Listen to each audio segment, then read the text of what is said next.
por isso que a água se torna muito importante. Então, a água possui propriedades de solvente universal, que é muito importante para a gente poder ter a manutenção da nossa vida. Então, a gente está aqui dando um exemplo da dissolução do sal de cozinha, o NaCl, numa água. O que é dissolver uma molécula? O que é ter capacidade de ser um solvente universal? Então, por exemplo, a gente está vendo aqui uma molécula de água, tá certo? Formado por 2 hidrogênios e 1 oxigênio. O oxigênio, tem a sua carga, ela é negativa, enquanto o hidrogênio tem a sua carga parcialmente positiva. Então, se a gente pensar aqui numa molécula de sal, num sal que é formado por NaCl, que o sódio, por sua vez, é positivo, o cloro, por sua vez, é negativo, eles interagem entre eles e formam o sal de cozinha. Se você pegar um pouco de sal e jogar na água, mexer, esse sal se dissolve. O que é se dissolver? É interagir com a molécula de água. E como a água vai fazer esse sal se dissolver? O que acontece é que essa carga negativa do cloro tende a se ligar à carga parcialmente positiva do hidrogênio. Então está aqui o hidrogênio se ligando ao cloro. Isso faz com que o cloro se separe do sódio. Então o sódio que se separou, por sua vez, ele tem uma carga positiva, então ele vai... Deixa eu tirar a câmera aqui, ver se...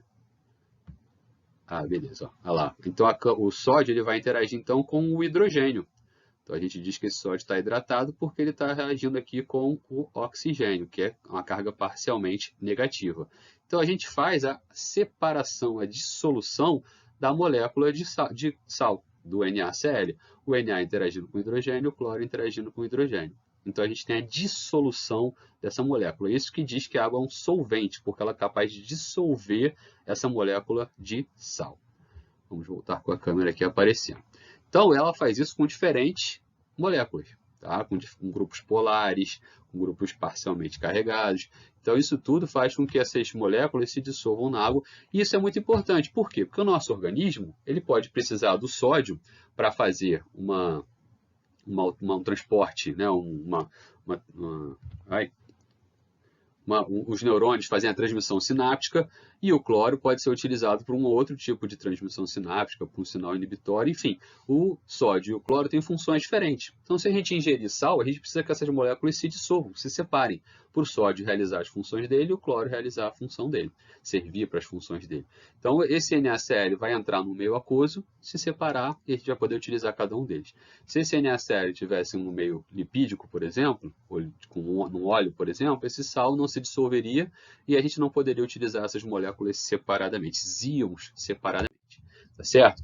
Então, outros tipos de substâncias são as substâncias polares. Então, a glicose, por exemplo, tem grupos polares aqui, a hidroxila, que também é capaz de interagir com as moléculas de água. A hidroxila tem uma carga parcialmente negativa e interage com hidrogênio. Então, a gente vai ter aqui uma interação entre a água e a glicose. Então, se a glicose tiver ali, você pegar uma colher de açúcar, jogar na água, mexer, essa glicose vai interagir com a água, vai ser dissolvida na água, tá certo? Aminoácidos, lactato, enfim, álcool, glicerol também tem aqui, o hidroxila, então tem radicais que são polares aqui, a amina aí, o grupamento carboxílico, se ligam com o hidrogênio e com o oxigênio da água. Então, isso faz com que seja uma substância também solúvel. E uma terceira classe de moléculas que se dispersa pela água, mas não é dissolvida pela água, são os compostos anfipáticos.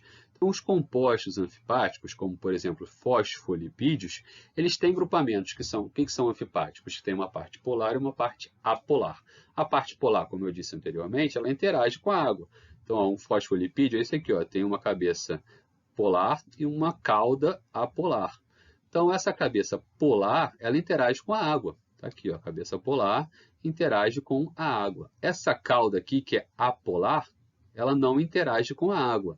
Então, quando as moléculas de água estiverem aqui, em contato com essa parte apolar, a gente não tem interação dessas moléculas. Então, a água ela vai isolar essa parte apolar. Então ela não interage, ela isola. Então se você colocar muita gordura numa água, botar o azeite na água, essa água ela vai repelir o azeite, ela não interage com esse azeite, com esse óleo, e aí você tem a separação do óleo e da água. A mesma coisa acontece numa molécula anfipática, que tem uma parte polar e uma parte apolar. Então essa parte polar interage com a água, então a água vem aqui e interage com carboxila, amida, por exemplo. Aqui em outros fosfolipídios, né, fosfatidilcolina, por exemplo, tem o fosfato que é negativo, ó. Então o hidrogênio é capaz de interagir aqui, fazer uma ligação com esse hidrogênio, e aí essa parte polar aqui, ó, do fosfolipídio interage com a água, e essa parte apolar não interage com a água. Esse é o princípio da formação das membranas da bicamada lipídica. Então se a gente tiver muito fosfolipídio em um meio aquoso, esse fosfolipídio ele vai interagir com a água na sua parte polar e não interagir com a água na sua parte apolar. E aí o que a gente tem é a parte polar aqui, ó, interagindo com a água, tá aqui, ó, no meio externo, e a parte apolar se isolando da água. Se isso aqui for duplicado, vamos dizer assim, né, tem aqui a parte externa, vamos dizer aqui que é o meio externo, e aqui dentro começa a ser o citoplasma. Se você colocar novos fosfolipídios aqui dentro, então a gente vai ter a formação da membrana. Deixa eu tirar a câmera aqui rapidinho. Ó, você tem a formação da membrana com a parte apolar aqui para dentro, interagindo com outros fosfolipídios. A gente tem aqui duas camadas, uma bicamada. E a parte polar interagindo com a água que está aqui fora, e essa parte polar aqui interagindo com a água que está aqui dentro. Então aqui forma uma célula, por exemplo, onde o citoplasma é aquoso, vai estar aqui dentro, interagindo com uma camada de fosfolipídios, e uma outra camada de fosfolipídios vai estar na parte externa, interagindo com o meio aquoso externo.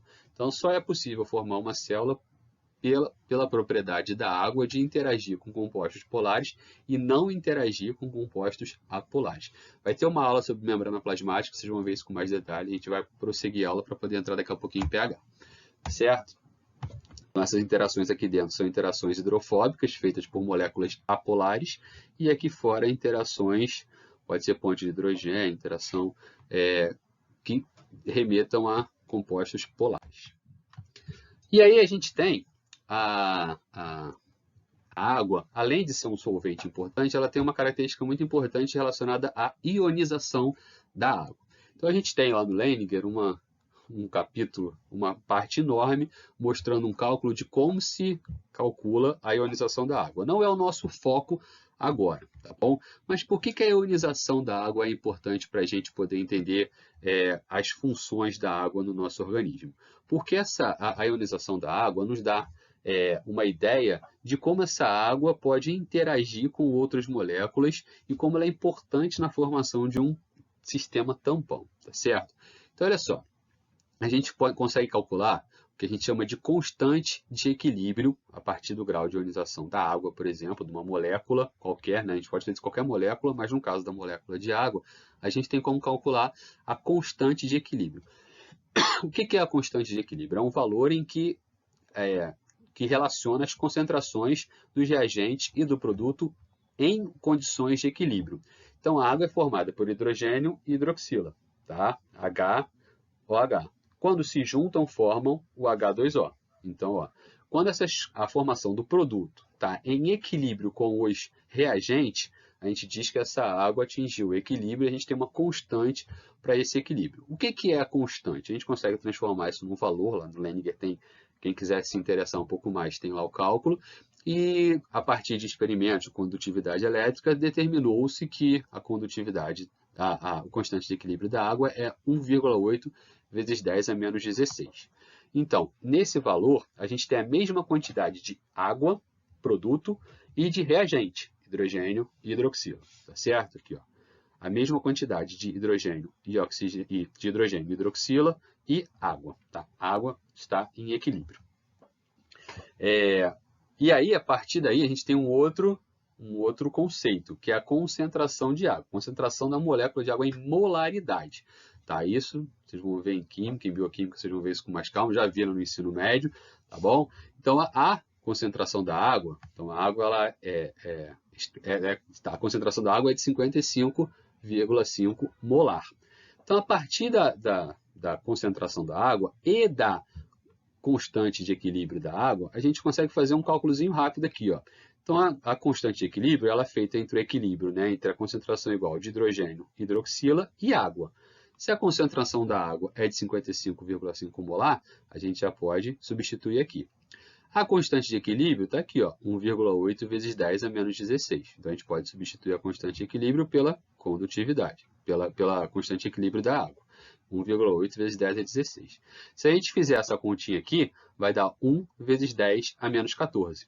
Então, 1 vezes 10 a menos 14 é igual à concentração de hidrogênio e à concentração de hidroxila. Se a gente jogar essa hidroxila para cá, a gente vai ter que a concentração de hidrogênio é igual à concentração de hidroxila, que é igual a 10 a menos 7 molar. Então, numa água em que a quantidade de hidrogênio é a mesma de hidroxila, que é a mesma do produto, a gente vai ter 10 a menos 7 molar de hidrogênio e 10 a menos 7 molar de hidroxila. O que isso quer dizer? Isso quer dizer que, em condições de equilíbrio, a gente vai ter 10 a menos 7 de hidrogênio e 10 a menos 7 de hidroxila. Então, numa condição normal, a gente vai ter a água, né, o produto na mesma quantidade dos reagentes, que estarão na sua concentração de 10 a menos 7, 10 a menos 7, juntando isso tudo vai dar 10 a menos 14, que é o que a gente viu no slide anterior. Então, como a água é um solvente universal, designou-se que, nessas condições, a concentração de hidrogênio vai ser 7. Então, o pH vai ser 7. Então, o que é o pH? É a concentração de hidrogênio que a gente tem em um determinado sistema, em um meio, em uma organela, em uma célula. Então, nesse caso da água, o pH 7 corresponde à concentração de hidrogênio 10 a menos 7. Se a gente variar, e aí pensa o seguinte, na água, se a gente aumentar a quantidade de hidrogênio, a gente diminui a de hidroxila. Se a gente aumentar a concentração de hidroxila, vou voltar para a câmera aqui, ó. Se a gente aumenta a concentração de hidrogênio, a gente diminui a de hidroxila. Se a gente aumenta a de hidroxila, a gente diminui a de hidrogênio. Então, ó, quando a gente estiver aumentando a concentração de hidrogênio, a gente está diminuindo a concentração de hidroxila. Então, ó, se tiver 10 a menos 2 de hidrogênio, tem 10 a menos 12 de hidroxila. Tá certo? Por quê? Porque se a água é formada, se está em equilíbrio, se vai estar se você tem que ter a mesma quantidade, a concentração molar da água não vai variar, é 55,5 molar. Se você aumentar a concentração de uma molécula, de um íon, você diminui a de outra, tá? Para poder sempre manter aquela concentração molar. Então, se você tiver 10 a menos 2 molar de hidrogênio, você vai ter 10 a menos 12 molar de hidroxila. Se você tiver 10 a menos 13 molar de hidrogênio, você vai ter 10 a menos 1 molar de hidroxila, tá certo?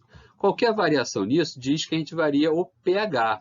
Então, se a gente aumentar a concentração de hidrogênio, a gente está tornando esse meio mais ácido. Então, algumas soluções, uma saliva, leite, café preto, vinagre, suco gástrico aqui, ó. Então, já no estômago, tem uma concentração muito grande de hidrogênio, tá aqui, ó. Então, o suco gástrico tem em torno de 1,5 a 2 de pH. Então, a concentração de hidrogênio está em torno de 10 a menos 1 a 10 a menos 2 molar. Então, se tem muito hidrogênio, tem que ter pouquinho de hidroxila, tá certo?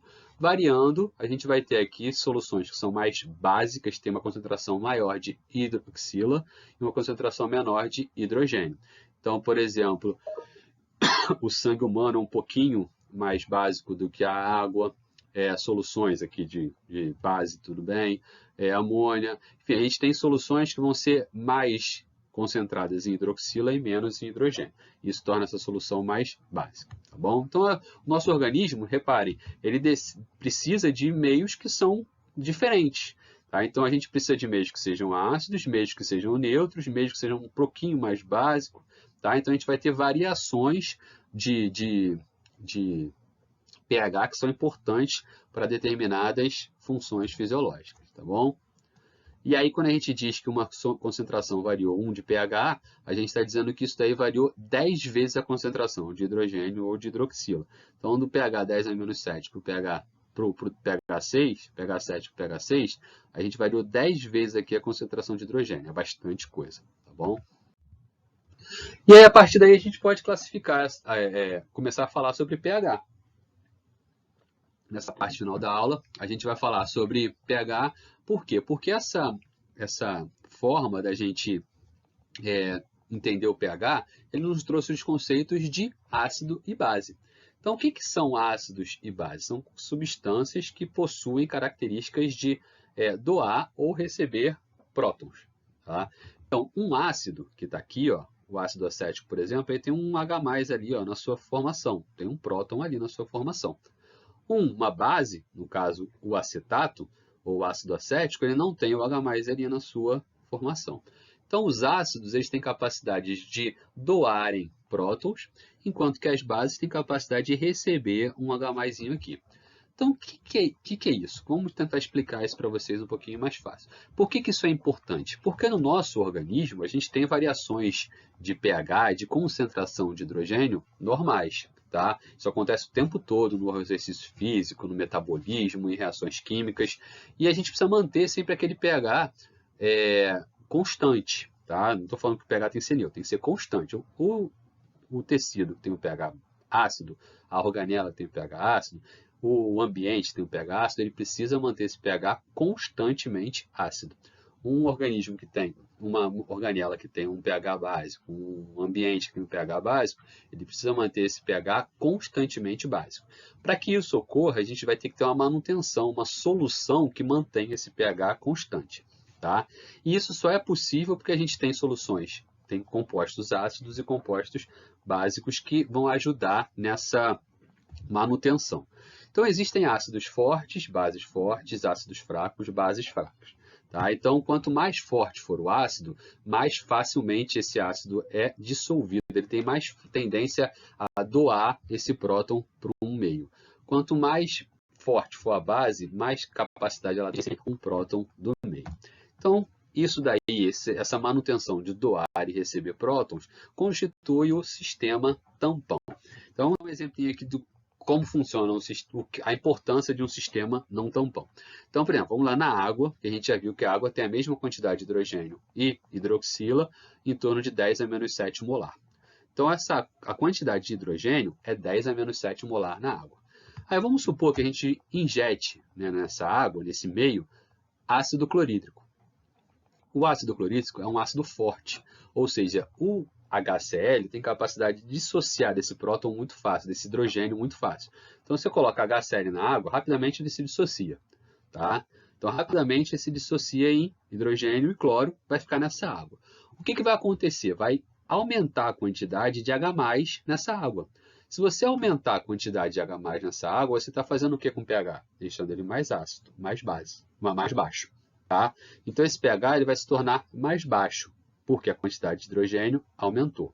Então, a gente vai ter uma quantidade muito grande de H+ nesse meio, a quantidade de hidrogênio vai ser muito maior. Então, a gente diz que o pH está ácido, o pH está baixo, porque a quantidade de hidrogênio aumentou. Só que isso não é bom, porque, por exemplo, tem enzimas, tem proteínas, tem organelas que precisam manter o pH neutro. Então, por exemplo, o nosso sangue, ele trabalha ali em torno de 7,2, 7,4, e ele precisa manter esse pH.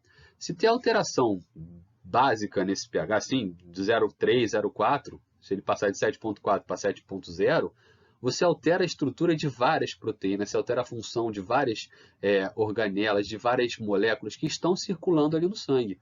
Então, o sangue não pode, por exemplo, modificar esse pH, tanto acidez ou base. O nosso citoplasma ele também está um pH neutro, ele não pode se tornar ácido.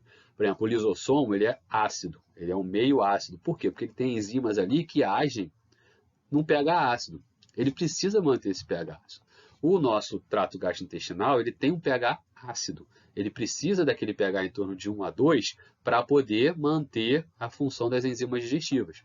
Então, ali no trato digestório, por exemplo, no estômago, tem a liberação de HCl toda hora para aumentar a quantidade de hidrogênio presente naquele meio e deixar o pH mais baixo, tá? Mais ácido.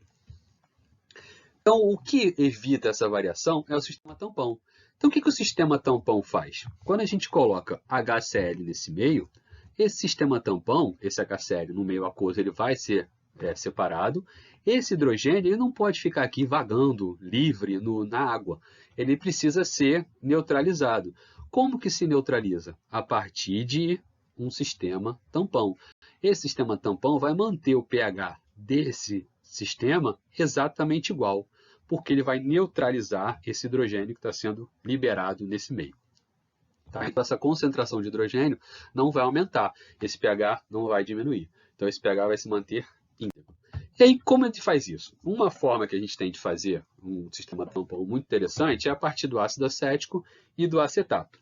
Tá? Então, o ácido acético e o acetato, a gente conhece ele como ácido e a base correspondente. Então, o ácido acético tem aqui o hidrogêniozinho na sua composição. Quando ele perde esse hidrogênio, ele vira o acetato ou ácido acético. Se a gente colocar ele, pegar um pouquinho de ácido acético, mesmo um pouquinho de acetato e jogar num copo de água, a gente formou ali um sistema tampão. Então, esse sistema tampão permite o quê? Se eu jogar HCl naquela água ali, jogar hidrogênio naquela água, esse hidrogênio aqui, ele vai ser neutralizado como? Interagindo com esse ácido acético aqui. Então, esse H+, se liga nesse acetato e a curva é deslocada aqui para a esquerda, formando o ácido acético. Então, o H+ se liga no acetato e forma o ácido acético. Então, esse H+, ele é capturado por esse acetato, que pega esse hidrogênio e neutraliza como? Formando o ácido acético. Então, você não tem variação da quantidade de hidrogênio, da concentração de hidrogênio naquele meio.